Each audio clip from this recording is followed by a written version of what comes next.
April 5th. I am almost devoured by ennui. Pundit is the only conversable person on board, and he, poor soul, can speak of nothing but antiquities.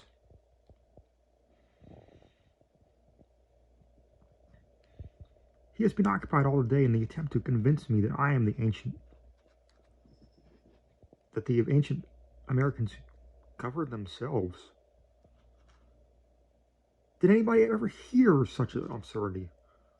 That they existed in a sort of every man for himself confederacy after the fashion of the quote-unquote prairie dogs that we read of in fable.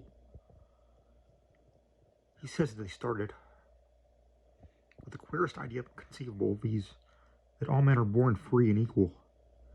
This in the very teeth of the laws of the gradation so visibly impressed upon all things both in the moral and physical universe.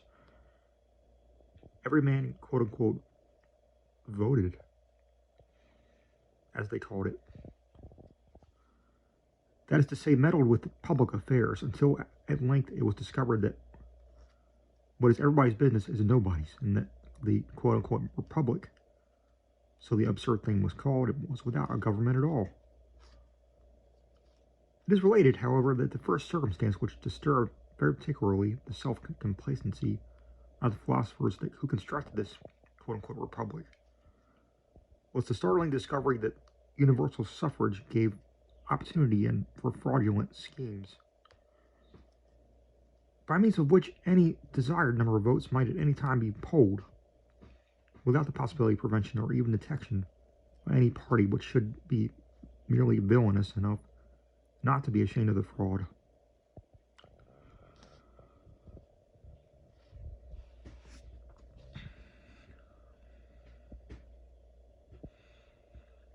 A little reflection upon this discovery sufficed to render evident the consequences, which were that rascality must predominate.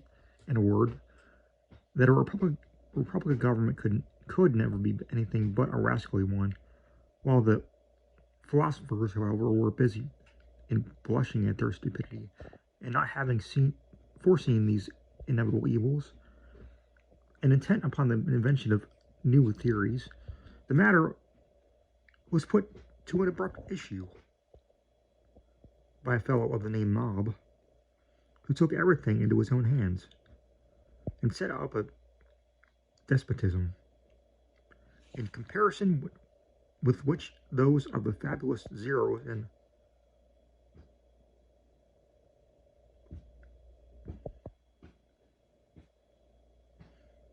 Hello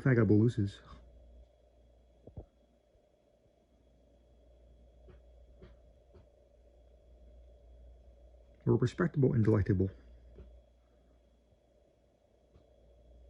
This Mob, a foreigner by the by, is said to have been the most odious of all men that ever encumbered the earth. He was a giant in stature, insolent, rapacious, filthy, had the gall of a bullock and the heart of a hyena.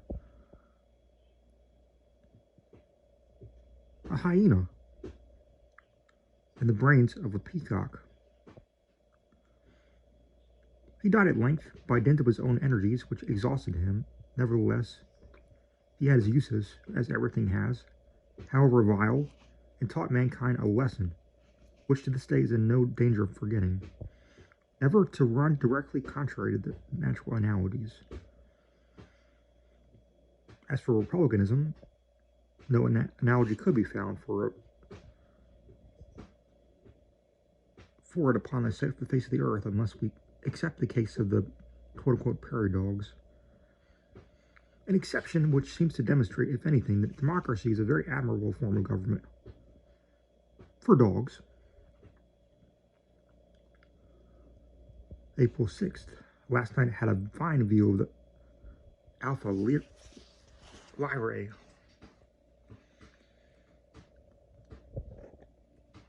Although so very small, so very much larger than our sun. By the by, resembles him closely as regards its spots, its atmosphere, and in many other particulars. It's only within the last century, pundit tells me, that the binary relation existing between those two orbs began to even to be suspected. The evident motion of our system is in the heavens was, strange to say, referred to an orbit about a prodigious star in the center of the galaxy. About this star, or about all events, so about the center of gravity common to all the globes of the Milky Way, and is supposed to be near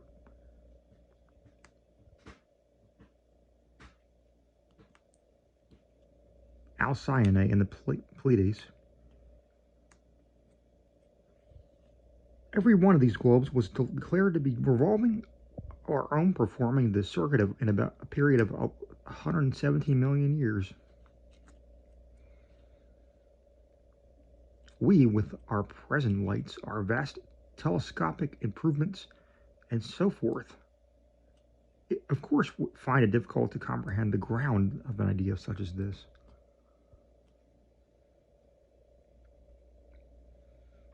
Its first propagator was one Mulder. He was led, we must presume, to this wild hypothesis by mere analogy in the first instance, but this being the case, he should have at least adhered to analogy in its development. A great central orb was, in fact, suggested. So far, Mulder was consistent. This central orb, however, dynamically, should have been greater than all of its surrounding orbs taken together. The question might have then been asked, why do we not see it?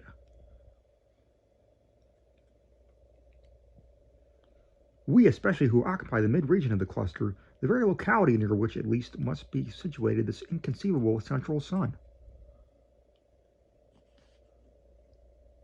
The astronomer, perhaps, at this point took refuge in the suggestion of non-luminosity, and here analogy was suddenly let fall. But even admitting the central orb non-luminous, how did he manage to explain its failure to be rendered visible by the incalculable host of glorious suns glaring in all directions about it?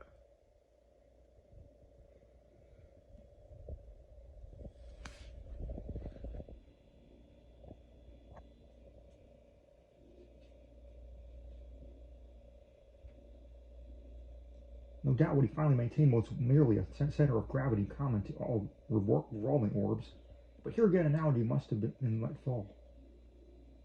Our system revolves, it is true, about a common center of gravity, but it does this in connection with and in consequence of a material sun whose mass is more than counterbalances the rest of the system. The mathematical circle is a curve composed of an infinity of straight lines, but this idea of the circle, the idea of it, which, in regard to all earthly geometry, we consider as merely the mathematical, in contradistinction from the practical idea, is in sober fact the practical conception which alone we have any right to entertain in respect to those titanic circles with which we have to deal, at least in fancy, when we suppose our system with its fellows revolving about a point in the center of the galaxy. Let the most vigorous of human imaginations but attempt to take a single step toward the comprehension of a circuit so unutterable. It would scarcely be paradoxical to say that a flash of lightning itself, traveling forever, scarcely upon the circumference of this inconceivable circle, would still forever be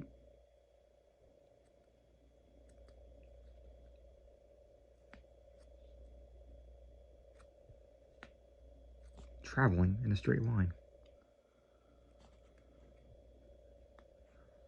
That the path of our sun along such a circumference, that a direction of our systems in such an orbit, would to any human perception deviate in the slightest degree from a straight line even in millions of years, is a proposition not to be entertained, and yet these ancient astronomers were absolutely cold. it appears,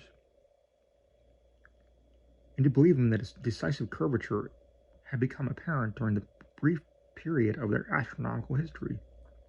During the mere point, during the utter nothingness of 2 or 3 history, during the mere point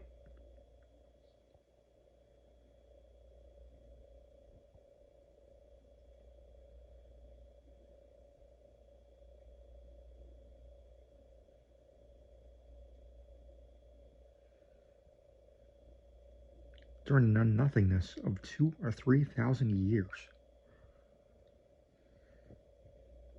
How incomprehensible that considerations such as this did not at once indicate to them the true state of affairs, that of the binary revolution of our sun, an Alpha Lyrae around a common center of gravity.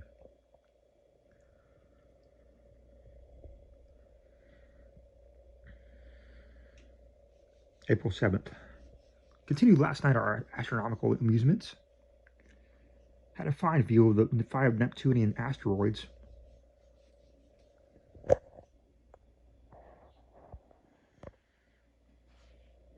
And watched with much interest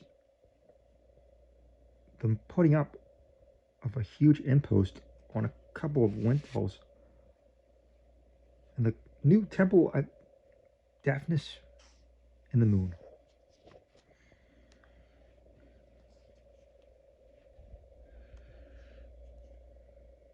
It was amusing to think that creatures so diminutive as the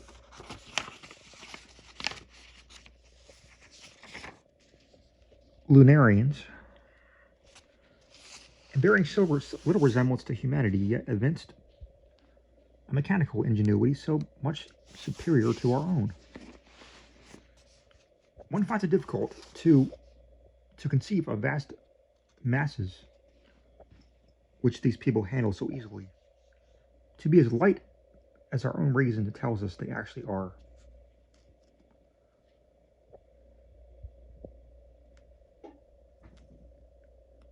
April 8th. Eureka! Pundit is in his glory. A balloon from Canada spoke us today and threw on board several late papers. They contained some exceedingly curious information relative to Canadian, rather American antiquities. You know, I presume that laborers have for some months been employed in preparing the ground for a new fountain at Paradise, the Emperor's principal pleasure garden.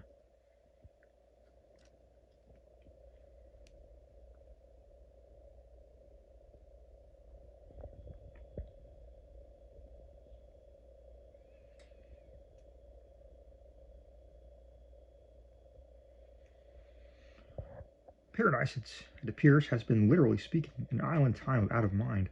That is to say, its northern boundary was always, as far back as any record extends, a rivulet, or rather, a very narrow arm of the sea. This arm was gradually widened until it attained its present breadth, a mile. The whole length of the island is 9 miles. The breadth varies materially. The entire area, so pundit says, was about 800 years ago. Densely packed with houses, some of them 20 stories high. Land, for most of unaccountable reason.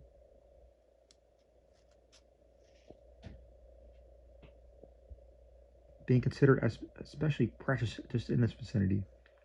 The disastrous earthquake, however, of the year 2050 was so totally uprooted and overwhelmed the town, for it was almost too large to be called a village,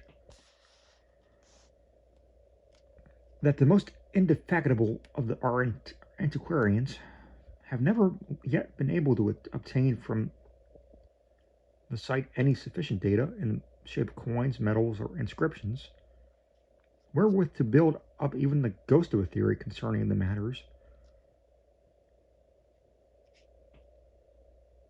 customs, etc., etc., etc., of the aboriginal inhabitants. Nearly all we have hitherto is known as that they were a portion of the Knickerbocker tribe of savages manifesting the continent as first discovery by recorder Riker, a knight of the Golden Fleece.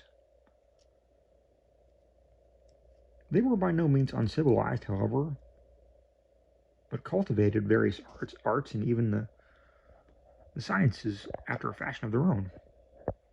It is related of them that they were acute in many respects, but they were oddly afflicted with monomania for building what in the ancient American was denominated, quote-unquote, churches. A kind of pagoda instituted for the worship of two idols that went by the name of wealth and fashion. In the end, it's said that the island came, 9/10 of it, church. The women, too, were oddly deformed by natural protuberance of the region just below the small of the back.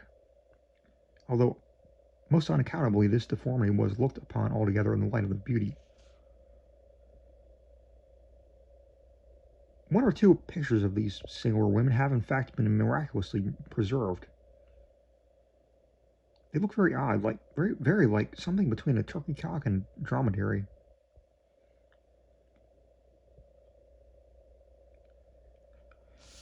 Well, these few details are nearly all that have descended to us respecting the ancient Knickerbockers.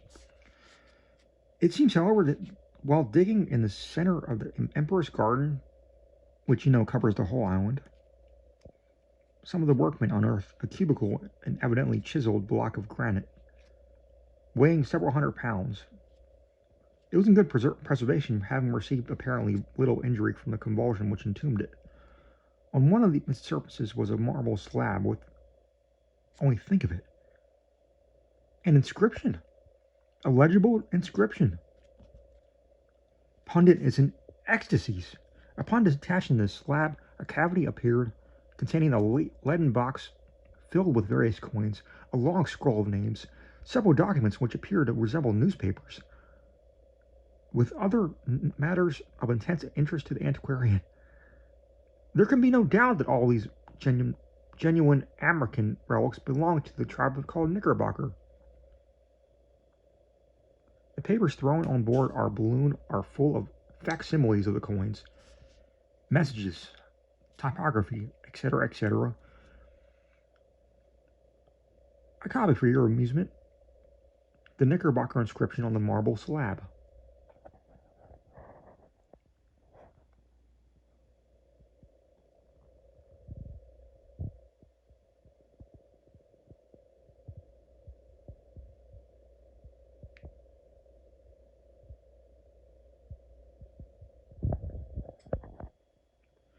This, as I give it, is a verbatim translation done by Pundit himself, so there can be no mistake about it. From the few words thus preserved, we glean several important items of knowledge, not the least interesting of which is the fact that 1,000 years ago, actual monuments had fallen into disuse.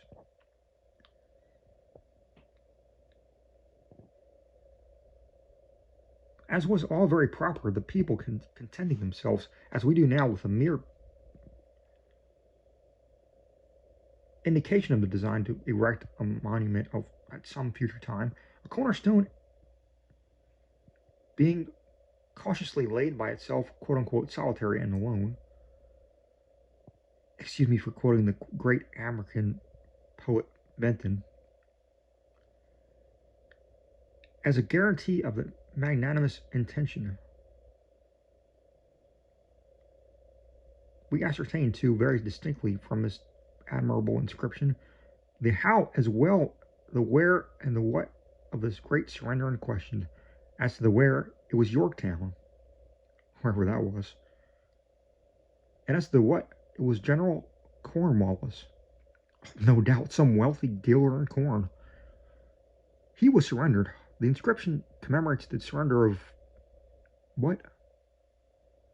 Why? Of Lord Cornwallis. The only question is what the savages wished him surrendered for. But when we remember that these savages were undoubtedly cannibals, we are led to the conclusion that they intended him for sausage. As to the how of the surrender, no language can be more explicit. Lord Cornwallis surrendered for sausage, quote, under the auspices of the Washington Monument Association, unquote. No doubt a charitable institution for the depositing of cornerstones. But heaven bless me, what is the matter? As I see, the balloon has collapsed, and we shall have a tumble into the sea. I have therefore only time enough to add that, from a hasty inspection of the facsimiles of papers, etc., etc., I find that the great men in those days among the Americans were one John, a smith, and one Zachary, a tailor.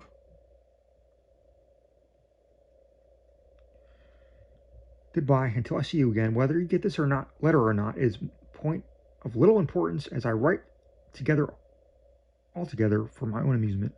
I shall cork the message up in a bottle, however, and throw it into the sea. Yours everlastingly, Pandita.